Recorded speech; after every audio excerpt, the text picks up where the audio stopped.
Hello বন্ধুরা, এই যে আমার বান্ধবী আমার জন্য শাক বেছে দিচ্ছে।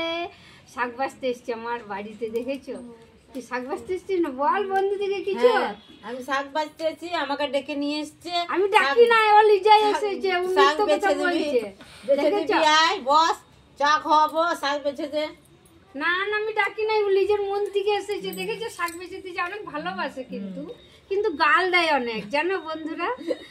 না গো, মিছে করে বলছে গো, ও মিথ্যে কথা বলতে অনেক পারে। গাল দেয় কিন্তু ভালোবাসে, কিন্তু ভালোবেসে গাল দেয়, রাগ লাগে না, ভালোবেসে দেয় গো, কিন্তু ভালোবাসে। কথা বলছে গো, এই মিথ্যে কথা বলি না, সত্যি বলছি। চুপ কথা। এই বেশি বাড়াবাড়ি করছে। বন্ধুদিকে বলে দিছি বলে তো রাগ হচ্ছে। বেশি বাড়াবাড়ি করছি, দেখেছো বন্ধুরা? রাগ হচ্ছে বলে দিছি তো তোমার দিকে। ঠিক আছে বন্ধুরা, আবার পরের ভিডিওতে আসছি, তোমরা অবশ্যই কমেন্ট করো, ভুলো না। ঠিক আছে? আমার বান্ধবী কিন্তু অনেক শাক বেছে দিচ্ছে।